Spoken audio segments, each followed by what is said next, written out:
Let's go live with my parents starting today. They're my parents, so there shouldn't be any problem, right? My husband surprised me with this idea out of the blue. I was shocked and almost cried because I never expected it. Isn't this too sudden? My dad just passed away, and it's only been a few days since his funeral. I'm still grieving his loss after he fought a long battle with illness.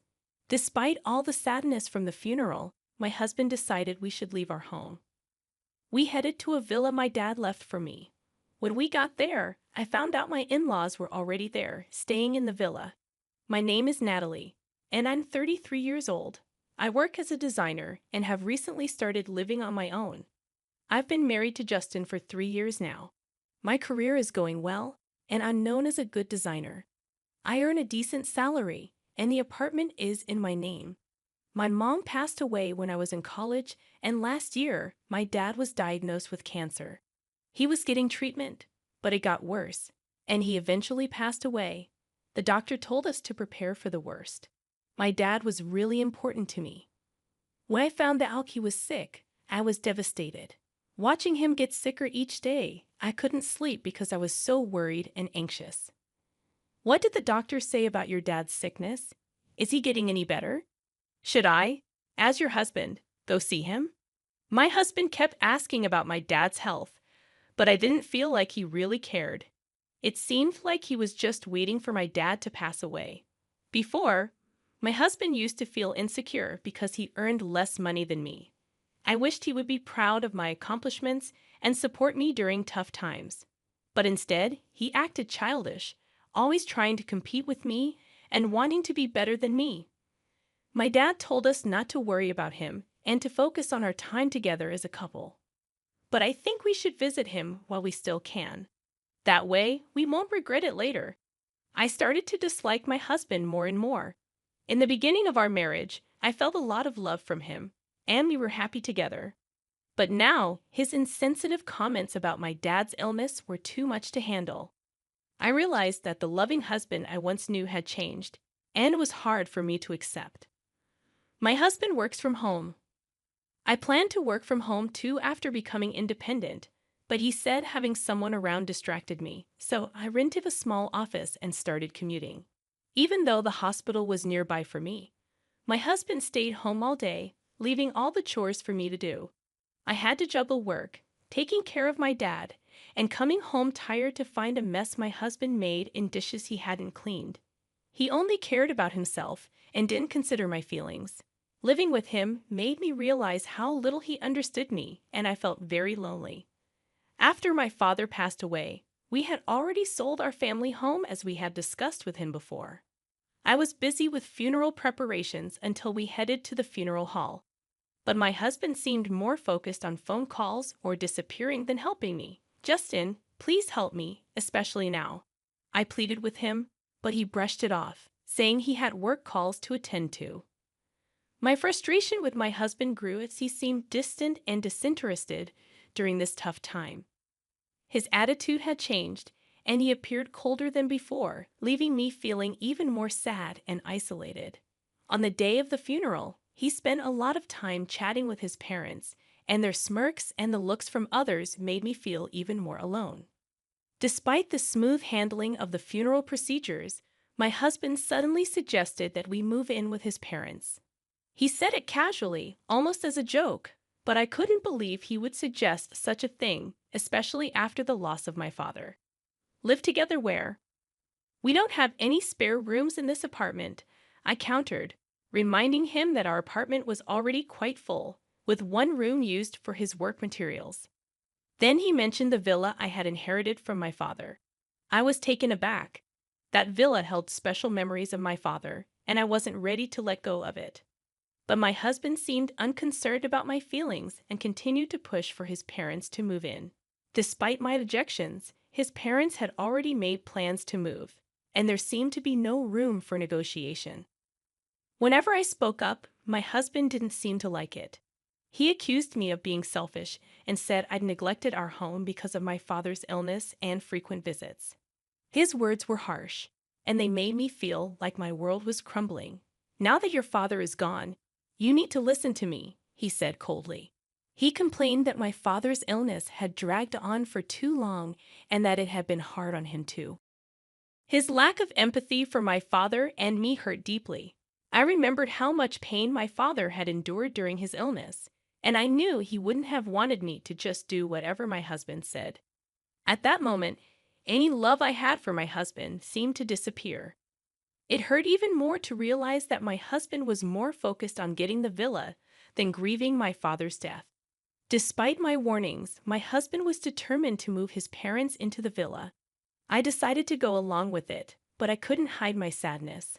I packed only the essentials and left our home, telling my husband I would come back for the rest later. I couldn't bear to exchange any more words with him. It was painful to see my in-laws moving into the villa, seemingly without any consideration for my feelings. But I followed my husband silently, refusing to accept that my special place would be taken over by his selfish desires. Even though it's technically called a villa, it's just a regular house by the sea, located in a normal neighborhood where people lead ordinary lives. But it's conveniently close to the city center, and the land it sits on is valuable. As I stepped out of the train station, memories of my childhood flooded back. I remembered when my mother was still alive, and after I fell asleep on the train, my father would carry me home on his back. The sight of the familiar scenery brought back those bittersweet memories. When we got to the villa, my in-laws were already there. I felt suspicious because it seemed like my husband had secretly given them a key without telling me. The idea that they had planned to move in without anyone knowing made me even more uneasy. Inside the villa, my in-laws seemed excited about their future life there. They admired the sturdy furniture my father had chosen, which had a slightly different European style, probably influenced by my mother's taste. They couldn't stop praising the villa, saying how perfect it was and how lucky they were to live there now instead of our cramped apartment. They seemed to completely overlook the fact that my father had passed away and only saw the villa as a luxurious house. My husband joined in with their insensitive comments, laughing as they toasted the move with beers. I sighed deeply as I prepared some snacks, feeling frustrated and alone. As I observed my husband and in-laws, memories of precious moments with my parents at the dining table felt tarnished. Despite my discomfort, I decided to keep my feelings to myself and endure the night. However, the next morning, the peaceful atmosphere of the villa was shattered by my mother-in-law's loud scream. I quickly realized something must have gone wrong. As I woke up, I saw my father-in-law and husband fussing around, while I took a moment to reach the source of the commotion. In the bathroom, my mother-in-law was on the floor, holding her foot in distress. "The floor just collapsed beneath me," she gasped, clearly shaken by the sudden incident. My husband and father-in-law didn't seem to understand what had happened, insisting that the floor looked fine. They checked the spot she pointed to, but the floorboards appeared smooth and undamaged. Despite this, my mother-in-law was convinced that the floor had given way. Seeing their confusion, I suggested, "Have you tried stepping on that part of the floor with a slightly different color?" All three of them were taken aback and focused their attention on that spot. Stepping forward, I used my slippered foot to press on the differently colored section. Well, what was that? The floorboard made a clear sound and slightly sank when I stepped on it, but it snapped back into place the moment I lifted my foot. If someone stepped on it unknowingly, they'd surely think the floor had collapsed. See, the floor sinks a bit. It's kind of like a trap. Wait, that's dangerous. Is there something wrong with this house? My explanation seemed to surprise and worry them. I calmly clarified, "It's not a problem with the house. My father intentionally installed it like this." "Why on earth would he do that?" they asked, puzzled. "It's a feature of what you might call a mechanical mansion or a trick house. You see, my father was a big fan of ninjas. This villa was his pride and joy, and he loved adding all sorts of clever mechanisms to it. As a child, I often watched him work on the house, adjusting its mechanisms or adding new ones. That's why there are traps and clever mechanisms all over the villa. A shelf you shouldn't touch, a floorboard that drops when stepped on, a door that only opens in a specific way, hidden doors, and even secret rooms. This villa is a testament to my father's dreams and ingenuity, developed over many years. While I, having grown up visiting and learning from my father how to operate all the traps, have no trouble navigating them. It's a different story for my husband and in-laws, who are unfamiliar with them. I did warn you that living in this villa would be challenging. I also told you it's a place filled with memories of my father. My father's intense ninja obsession is well known among our relatives. It's surprising that you didn't know about it. My husband claimed he hadn't heard. But now he was speechless. My in-laws were equally stunned by this revelation. With our apartment lease already canceled and nowhere else to go, they looked to my husband for guidance. Amidst this, both my father-in-law and husband accidentally triggered another trap, causing them to fall. Seeing them on the ground, I couldn't help but chuckle. "Feel free to stay as long as you like," I said, though my tone was more sarcastic than sincere. They had been dazzled by the villa's luxury, ignoring my warnings and showing no interest in my father's hobbies. Now, their oversight was catching up to them.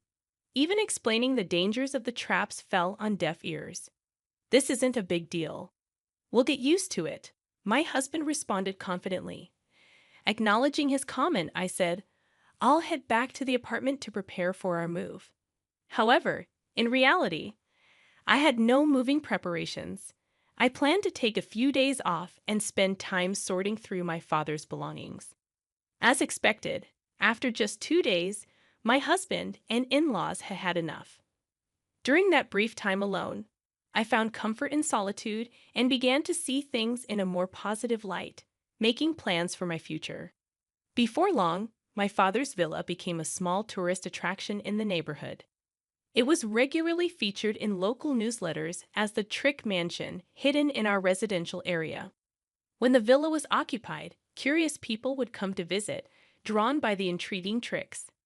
Looking back, I remembered seeing strangers touring the villa and local kids playing around, making it a lively spot. My father had listed both the villas and our old home's phone numbers in the newsletters. However, since our family home was sold and it's numbered inactive, all inquiries came to the villa's number. Thanks to my upbringing, I was able to handle calls from foreign visitors who didn't speak our language, but my husband and in-laws couldn't understand foreign languages at all. On top of dealing with the stress of constantly worrying about the traps, they were also overwhelmed by unexpected visitors and handling calls in languages they didn't understand. Exhausted and sleep-deprived, they stumbled back to the apartment. Why don't we all live in this apartment together? Think about it. They had hoped for my father's passing to take over the villa, only to give it up after just 2 days. Instead of offering them tea, I handed my husband the divorce papers, already filled out and stamped. "There's no way we can live together from now on. If you understand, please leave quietly," I said with a deep sigh. My main reason was that I couldn't forgive him for disregarding my feelings and acting insensitively without discussing it with me or giving any explanation. My husband had made the decision for us to live with his parents, and he had never shared household responsibilities with me before. He left all the chores to me and seemed indifferent to my feelings. He acted selfishly and secretly decided to move in with his parents. I couldn't see myself continuing to live with someone like that. "What happened? You used to love me, right?" My husband's question, filled with his usual cluelessness, made me laugh. "Do you think I could love someone who wished for my beloved father's death and would rejoice when he passed?" I handed him the divorce papers and drove the 3 of them out of the apartment. "First of all, this is my apartment. If anyone has a problem, it should be you leaving." My husband raised his voice, not caring about the neighbors, but I stayed calm. "Natalie, I'll call the police for trespassing. If you don't want that, leave quietly. Remember, this apartment is under my name." Their silence followed my words. They depended on me financially and had little of their own. However, I had already decided to cut ties before they could try to persuade me otherwise. Neither my husband nor my in-laws had much in savings. After being kicked out of the apartment and unable to return to the villa, they now live in a cheap, low-quality apartment and are struggling to make ends meet. The previous apartment was better. This was a sentiment my husband and in-laws often repeated. At first, my husband felt guilty and apologized frequently. However, as time passed, he became increasingly resentful of his parents. They were rarely able to hold down jobs due to their age, and when they did work, it didn't last long. Eventually, they depleted their savings and pension with each move, leading to constant arguments and a strained family relationship. The walls of the apartment were thin, so their daily quarrels were easily heard by neighbors. Even when they received noise complaints, they didn't apologize. Instead, they reacted defensively, causing them to become disliked by their neighbors. It seemed like they might need to find a new place to live soon. While my husband used to enjoy working from home, the current apartment didn't provide the luxury of a dedicated workspace. Unable to focus on his job, his reputation and sales suffered. Now, he barely makes ends meet with a late-night convenience store job and may need to consider taking on multiple part-time jobs. The in-laws realized their biggest mistake was allowing their son to control their decisions. In their frequent arguments, my husband and in-laws often blamed the villa's traps. If you had been more responsible, we wouldn't be in this situation. You should have checked properly. Don't blame me now. She's the one who kept important things secret. Shut up. If you had communicated properly with your father, this wouldn't have happened. I never imagined we'd end up like this because of our son. Yet they had always wished to inherit the villa and were overjoyed when my father passed away. I will never forget that. After the divorce, I made significant strides in my career as a designer. To cope with my father's death and all these events, I created designs incorporating ninja elements and shared them on social media.